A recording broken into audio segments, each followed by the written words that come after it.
I would like to say that it's a great and benevolent institution, and I'm particularly moved by the statement that the intervention in terms of Master Moshai's house come to a full circle when K.G. Subramanian intervenes there. But definitely it has created its own heat and dust, we all know. But anyway, we will come to that later on. It was a great presentation, and I'm sure that Chhatrapati also is going to enlighten us with something wonderful about the artistic interventions. Please, Chhatrapati Dutta.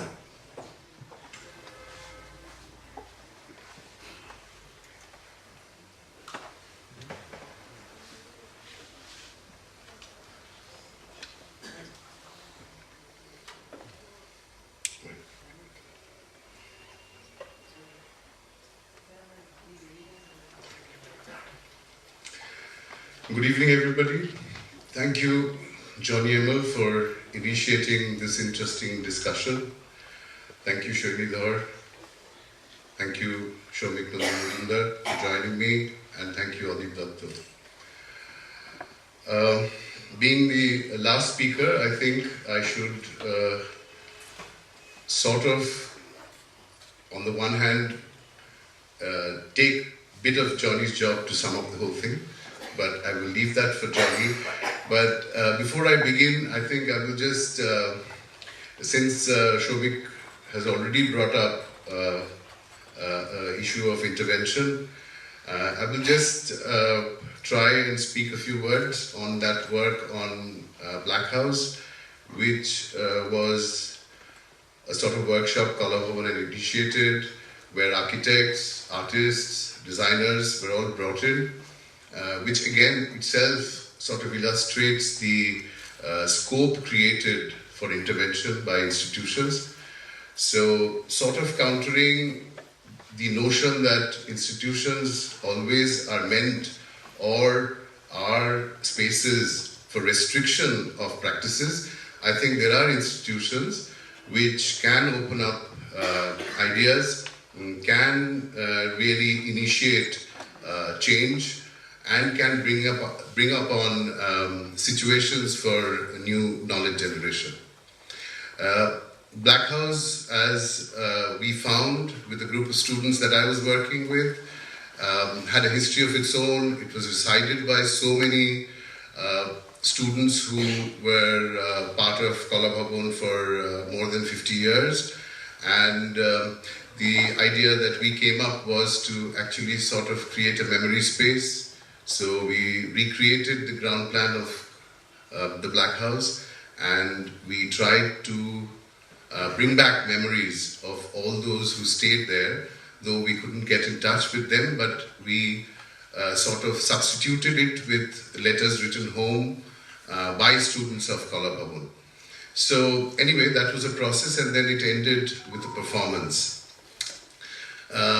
Just to come back to, I think, where we began with about institutions, just to get a far broader idea about institutions which we have already sort of considered in this evening's discussion as bodies which are too structured.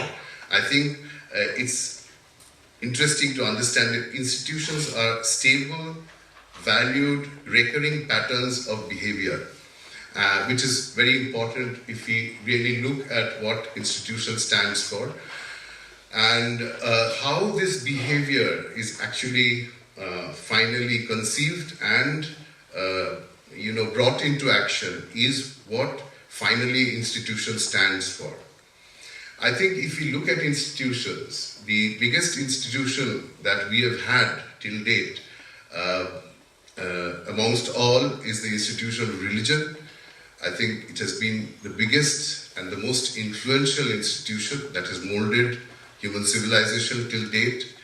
What has today substituted religion, or if we want a better word, we can use a belief system or institution of belief systems, then we can say that it is the institution of economy or money.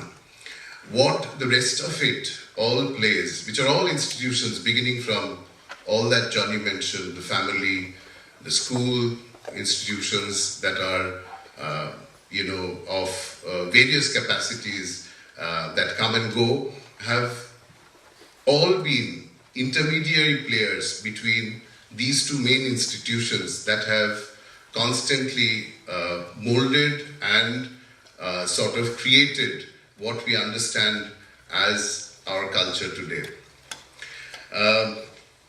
To really come back to where I practice and how I consider these interventions, I think being part of an institution myself, today it is very difficult to really remold already established pattern of an institution. Today, if we refer back to the history of the Government College of Art and Craft, we will see that there is a certain notion that sort of is overpowering and which exists similarly between all such institutions that have grown during that time and have created or sort of carry that baggage of history with them.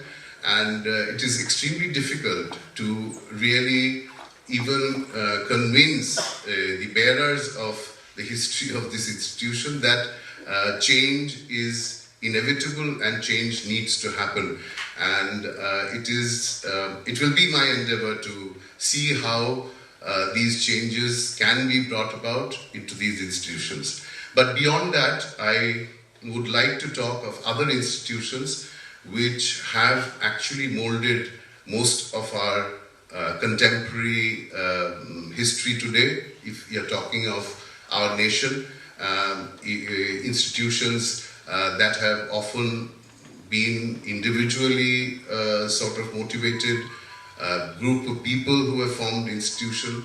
I think the whole history of freedom fighting in India is a big example of institution building and how institutions have really brought about change in our lives and history.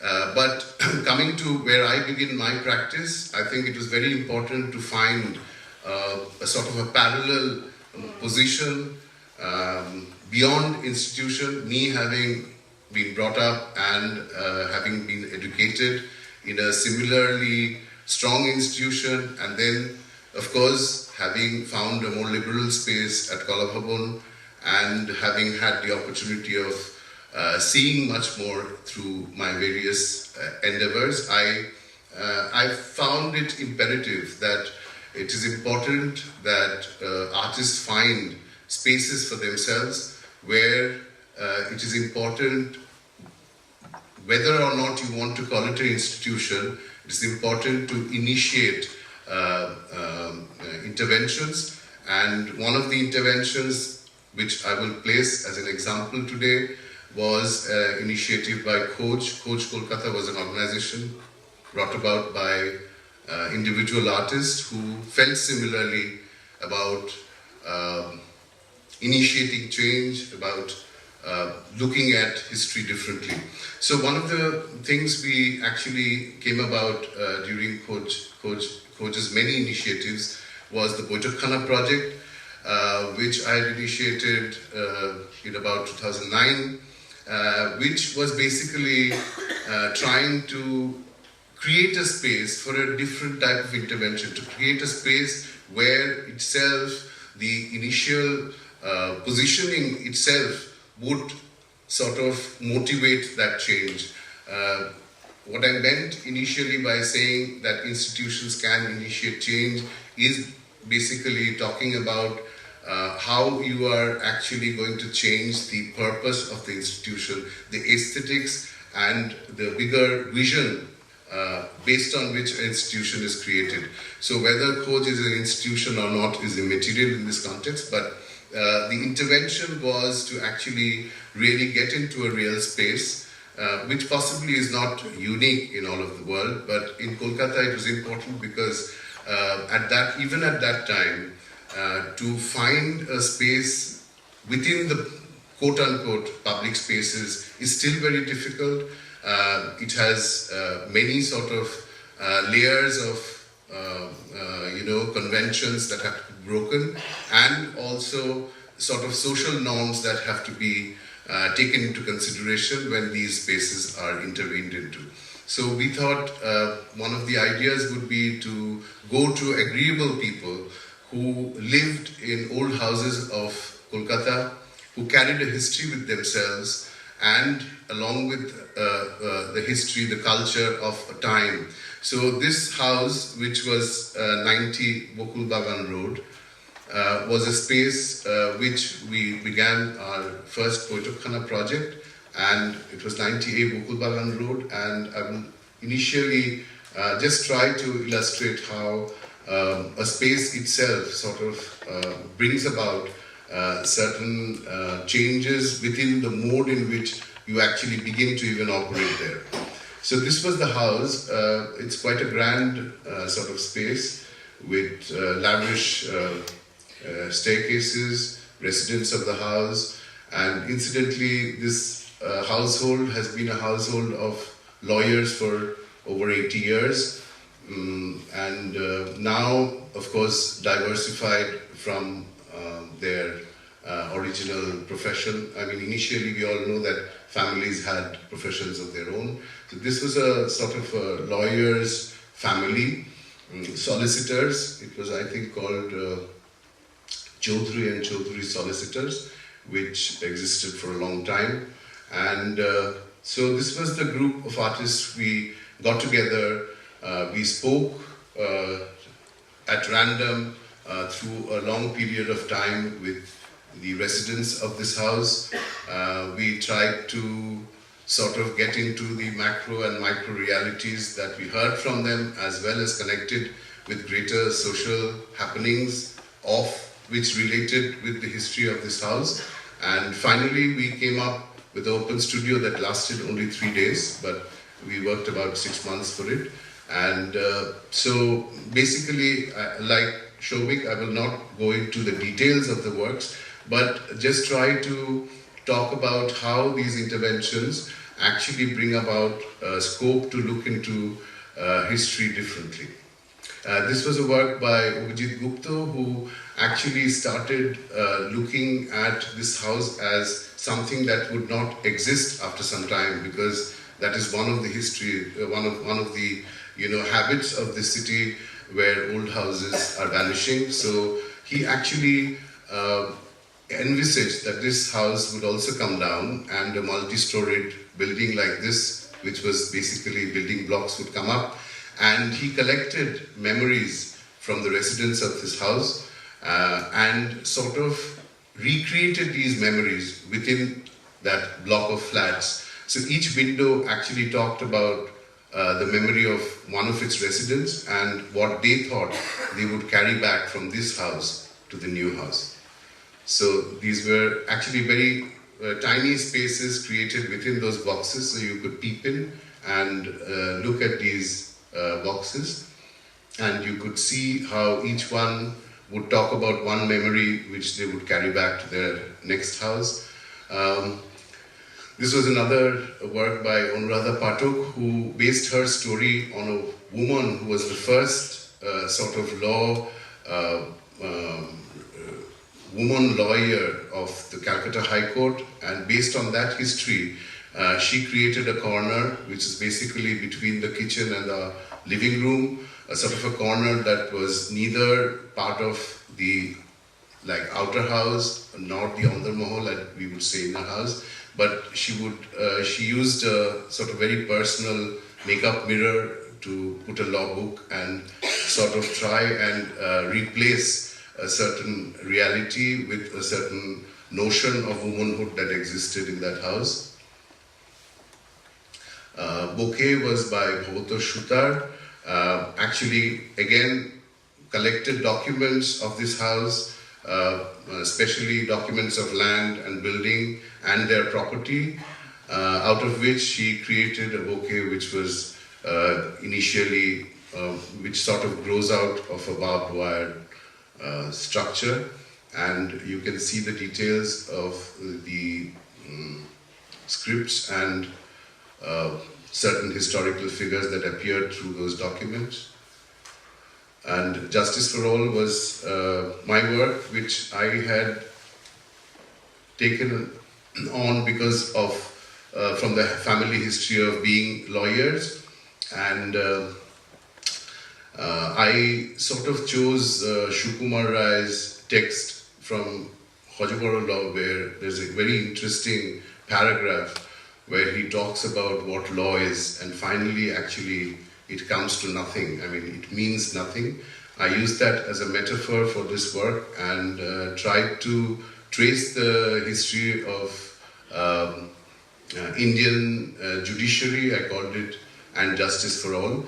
And basically it started with historical documentation of all the alliances, laws and acts that were brought in by the British supremacy at that time, beginning from the subsidiary alliance in 1798 to the doctrine of lapse, and each page sort of carried on with the parallel history of India along with the text by Shukumar Rai. So this is how the work looked. I laid it on a dining table as if it was part of what that home offered.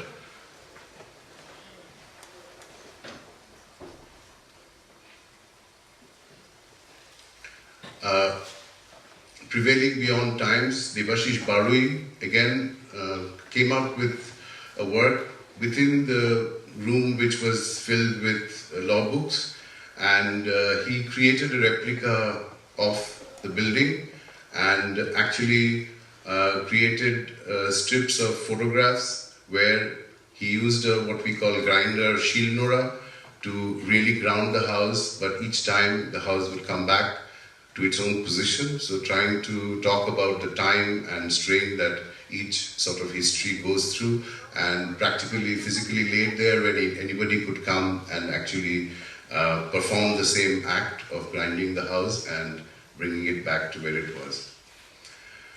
So I think we'll do with these examples for now. So basically trying to say that institutions are not always quote-unquote a bad word. I think it's time that we refigure institution and initiate institution in a way which can become more meaningful in the future. Thank you.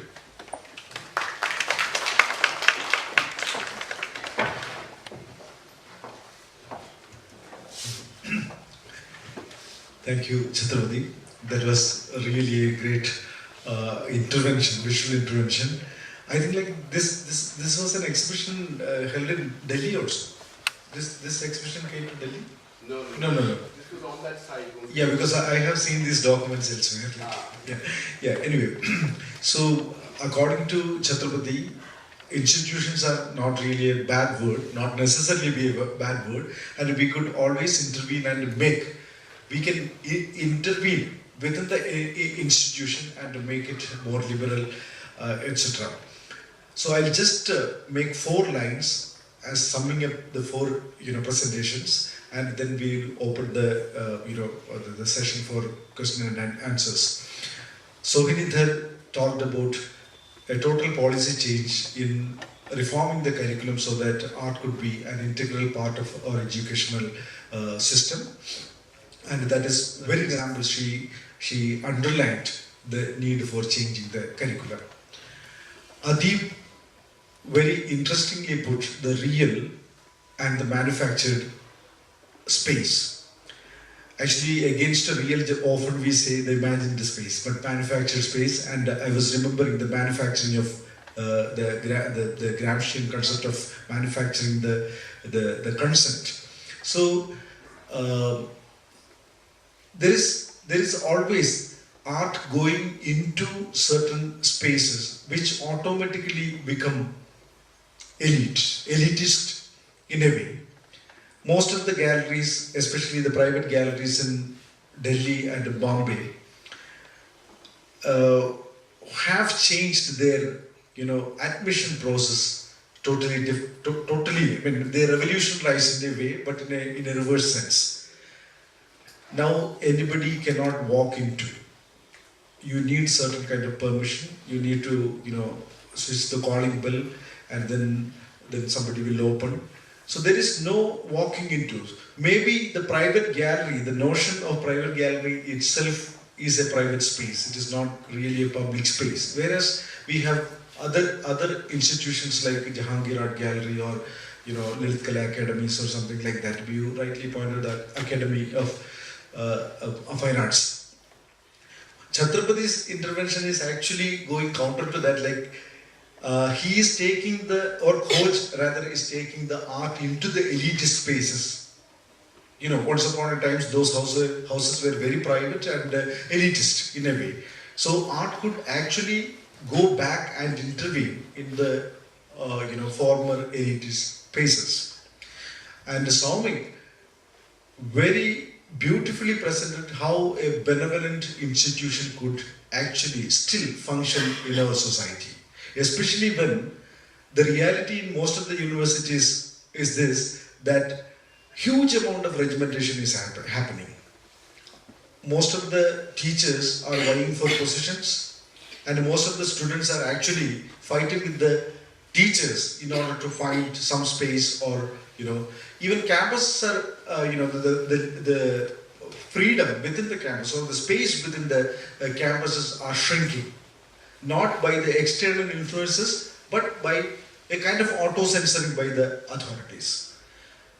In that case, I believe Shantiniketan still offers a lot of possibilities, and Chhatrapati, as the new principal of a great institution, is trying his very best to open up a liberal space within the institutions. So these are the four proposals and four ideas that have been presented today evening.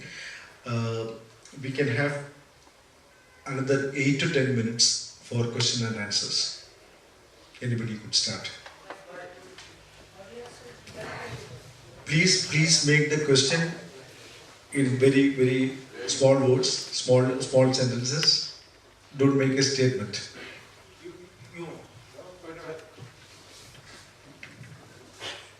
The problem of all institutions in India is that we are the followers of the Western countries, that is British colonization, that spoil the whole institutions of India. And we are traveling in such a way that we follow the Western countries, all types of visions. So, Chhatrapati represented all things in his own way, but this installation art spoiled the whole Indian concept of art. That's why institutions should try their best, and the teachers should try their best to install their innovative art of the student to develop their own through their innovative imaginations of the country. This is my suggestion. Yeah, okay, fine. Anything more? Good evening. Actually, my first question is I'd like to know today's what we are talking about, or discussing about. Is it only only talking about art institution? Means institutional intervention, is it only about art institution or for any institution as a whole? So that is my first question. What is it all about? Then if it is not only for art institution, so I'd like to know what I felt in today's world, media intervention, which is affecting the culture most. And to some extent, it is destroying our culture. But I've hardly seen any initiatives from anyone, from any organization, any government side. Okay, so I think it should be taken, and this matter should be looked into very seriously, because the way it's running, if it continues, we are going to see a very bad days in future. So if sir has to tell anything about it, about media intervention, which is very serious. So I'd like to listen. I'd like to listen to something about it from your side, if you have any opinion about it. And then I have one more question. That what Sohini ma'am said. Now the art classes are cutting off nowadays. But actually, I studied in Bengali medium when I was in school. I studied in Bengali medium. Now I'm teaching in Central School. So what I have seen in my time, also there was no art class. It was SUBW. Now it is there. But as madam said, we don't have the proper infrastructure. It is there for namesake. Okay. Now in private school also, if you go to private school, you see the students are learning. Now the awareness is more. Now in areas also, in our local areas also, see children going to art classes, children are learning this and that, lot of things. But these are only for namesake. But the true spirit is not being developed. In school also I have seen, it's my experience, the children are learning and we don't have proper infrastructure, which should be inculcated in them for better future for the for campaigning of art, which is very much important, which is missing in today's world, I believe. In what I've seen in India. Okay, thank you, sir. You have to say, if you have anything to say, I would like to listen. First point, yeah, I can clarify, because any institution, any intervention. Because if there is an institution, there is intervention, always. Actually, the discussion was totally about the art institutions. Okay? Yes, we are sitting in Birla Academy, and this is the 50th anniversary, 51st annual exhibition. So we are in an art context. So that, because if you have listened to my preamble, I was talking institution in general, but our panelists are actually talking about art because they are art experts. Yeah. I just want to add, you were talking of media intervention, which is spoiling culture. I think we can make a little shift in the way we are looking at it. I think you should also consider how media is creating culture by itself. So that is a parallel sort of culture, and it is about one culture sort of being overtaken by, or clashing or coexisting with other cultures. So I don't think you should see media as part of something that is coming and sitting on culture's head and eating it up. I think today media itself is part of the culture we live in. It's part of our lives. It's about how we can change the intervention or the pattern of intervention. Possibly that is what you are suggesting or talking about. What we are supposed to do to see the changes? Yeah. Like I said, there are two institutions which I think are most powerful. One being the institution of faith or religion, second the institution of economy. In today's world, if there is an institution of economy which is running something, it is very difficult for the individual to intervene and bring about change. But as we said, we can have small initiatives, we can start talking about it, definitely. But we have to look after about the moral growth of the students. That's a real problem of the whole universe. Students should...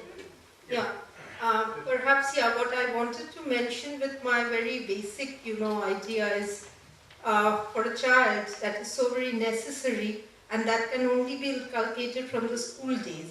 And what I feel that if a child really develops with all his imagination and creativity, automatically that very person later will create a proper balanced society also.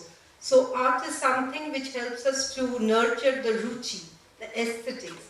And that is what we are lacking today, and that is where the imbalance is being created in our society. So I always believe in nurturing things from the very grassroots level, from the very seed which later will be branching out into a big tree. So ma'am, what I want to say is, so what we can do to bring about these changes from our point, from our side, what we can Actually, for us, what we need to do is introduce a kind of art practice right from the school days, where we can give a lot of liberty to the child to express his or her imagination. But today what we are doing, we have various art classes, as we know, where Xerox copies or photocopies are being distributed and where they are being asked to just fill them up with colors. So that is not how art should be, as we all know. imposing our ideas on them. Exactly. And that idea and that kind of an idea is very much creating a kind of a lacune between the understanding of art and art appreciation. That we need to be conscious about, and perhaps in future we need to think of something which will help us to, mend such ideas. One more thing, so madam, you have said in your time and in today's time, what are the changes you see in art practice? When in school level, if you see. Truly speaking, I was very fortunate to have my entire training in Shantiniketan right from the schools, where nature was part of my great teacher. And along with that, I had great teachers who helped us to nurture our creativity. So I just cannot take back to my days because my experience was extremely good in that sense. That time it was different, and now you are also No. teaching university. We will continue the conversation maybe over a cup of tea. We will take one more question because it's already 8 o'clock. That we will wind up the program. If any questions.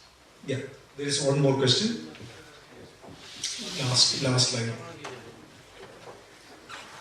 Our conclusion is that all institutions are the Chetan Chaitanya Srijan Bhumi. That's why we have to enlarge on that.